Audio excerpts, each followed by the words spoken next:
নাজমুল হোসেন শান্তকে ছাড়িয়ে যখন মেহেদী Hasan Miraj one day captain হলেন তখন সবার মনে একটা প্রশ্ন ছিল, সাকিব তামিমের মতো কি শান্ত মিরাজের বন্ধুত্বে ফাটল ধরবে, দূরত্ব তৈরি হবে?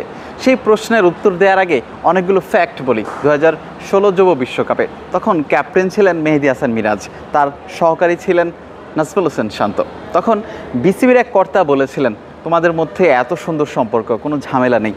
মানে একটা বিষয় হয় না যে আসলে আমি ক্যাপ্টেন, আমার সহকারী, একটা জেলাসি থাকে, একটা অন্যরকম বিষয় থাকে। তখন তাদের মধ্যে আসলে কিছুই ছিল না। ইনফ্যাক্ট অনূর্ধ্ব 15, 17, 19 তিনটা বয়সভিত্তিক থেকেই কিন্তু দুজন আসলে বন্ধুত্ব, এবং দুজনেই মিরাজের নেতৃত্বে কিন্তু নাজমুল হোসেন শান্ত খেলেছেন এর আগে। যখন আসলে এরকম প্রশ্ন আসে যে বন্ধুত্বের মধ্যে ফাটল ধরবে কিনা বা সাকিব তামিমের মতো দূরত্ব তৈরি হবে কিনা, সেই প্রশ্নগুলো আসলে কতটুকু যৌক্তিক, দুজনের বক্তব্যটা আসলে একটু বলার চেষ্টা করি। যখন নাজমুল হোসেন শান্ত 3 ফরম্যাটেরই ক্যাপ্টেন ছিলেন, ওয়ানডে, টেস্ট এবং T20, তখন বিসিবি একটা পডকাস্টে বলেছিলেন, মিরাজ শান্তকে নিয়ে বলেছেন, তুই আমার আগে ক্যাপ্টেন হবি। যদিও জাতীয় দল অভিষেকটা মিরাজেরই আগে হয়েছে। অলরাউন্ডার মেহেদী হাসান মিরাজ শুরু থেকে যখন তিনি দলে খেলেছেন তখন থেকেই থিতু হয়েছেন। কিন্তু নাজমুল হোসেন শান্তর ব্যাপারগুলো আমরা সবাই জানি, তাকে নিয়ে অনেক ট্রল হয়েছিল। জাতীয় দলের জার্সিতে তার থিতু হওয়া নিয়ে অনেক সমস্যা হয়েছিল, অনেক দেরি হয়েছিল, সবগুলো বিষয় ছিল। অবশেষে সেই নাজমুল হোসেন শান্ত ক্যাপ্টেন হয়েছেন। যখন তিনি 1 বছরের দায়িত্বে ওয়ানডে টিমটাকে সামলিয়েছেন, এই যে চ্যাম্পিয়ন্স ট্রফিতেও কিন্তু ক্যাপ্টেন্সির দায়িত্ব পালন করেছেন।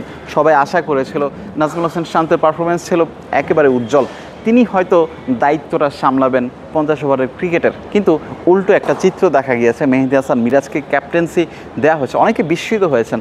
তবে সেই গল্পে আবারও আসা যাক যে আসলে দূরত্ব তৈরি হতে পারে কিনা, দুজনের মধ্যে কেমন সম্পর্ক। একটা পডকাস্টের কথা আমি বলেছি এর আগে, যে বিসিবি একটা পডকাস্টে নাজমুল হোসেন শান্ত মেহেদী হাসান মিরাজকে নিয়ে বলেছিলেন যে মিরাজকে সবসময় তার ক্যাপ্টেন মনে হয়। অর্থাৎ যেহেতু বয়সভিত্তিক দল থেকে তারা দুজনে খেলছেন, মেহেদী হাসান মিরাজের আন্ডারেই খেলেছেন নাজমুল হোসেন শান্ত, সেই কারণে যখন নাজমুল হোসেন শান্ত 3 ফরম্যাটের ক্যাপ্টেন ছিলেন, তিনি কখনো আলাদা করে নিজেকে ক্যাপ্টেন ভাবেননি মিরাজের কাছে, কিংবা মিরাজও কখনো ভাবেননি শান্ত আমার ক্যাপ্টেন। এইরকম সম্পর্ক ছিল। বা দুজনেই যখন একটা সিদ্ধান্ত নিতেন দুজনে আলোচনা করে নিতেন, বা মিরাজ যখন একটা ভালো কিছু হতো নিজের মনে যাই আসতো ক্যাপ্টেনের সঙ্গে শেয়ার করতেন। কিন্তু মিরাজকে প্রশ্ন করা হয়েছে যেহেতু নাজমুল হোসেন শান্তকে জানানো ছাড়াই তার ওয়ানডে ক্যাপ্টেন্সিটা আসলে বাদ দেওয়া হয়েছে, সেই কারণে ড্রেসিং রুমে কোনো প্রভাব মিলবে কি না। তারা বলেছেন আসলে তাদের দুজনের মধ্যে ক্যাপ্টেন্সি কোনো ম্যাটার না, তারা দুজনেই বাংলাদেশ ক্রিকেটকে এগিয়ে নিতে চান, তবুও ড্রেসিং রুমে প্রভাব পড়বে কি না সেই বিষয়ে মেহেদী হাসান মিরাজ কী বলেছেন, আবার একটু ফ্ল্যাশব্যাকে যেতে চাই, আপনাদেরকে সেই ব্যাখ্যাটা শোনাতে চাই। ড্রেসিং রুমে আমার কাছে মনে হয় না এরকম কোনো প্রভাব পড়বে না, কারণ দিন শেষে আমরা দেশের হয়ে ক্রিকেট খেলি। এবং হয়তো মনে করেন যে শান্ত আর আমার ভিতরে এই জিনিসগুলো কখনই কাজ করবে না। ও যখন ক্যাপ্টেন্সি করেছে আমি ওকে অনেক হেল্প করেছি, এবং আশা করি যে ও আমাকে অনেক হেল্প করবে। এবং ওর সাথে আমার এই কথাই হয়েছে যে আমাকে একটা কথাই বলেছে, ক্যাপ্টেন্সি এটা মানে আমিও কখনো কোনো কিছু ফিল করিনি, আশা করি যে এটা আমার ভিতরে এই জিনিসটা আসবে না। আমরা একত্রে আমরা কাজ করব বাংলাদেশের হয়ে, এবং আমরা বাংলাদেশকে একটা ভালো জায়গায় দাঁড় করাতে চাই। ওই যে শান্ত যেটা বলেছিলেন যে মিরাজই আমার ক্যাপ্টেন, সেই কথাটা কিন্তু বাস্তবায়নটা ফুটে উঠেছে, যদিও একটু দেরি হয়েছে।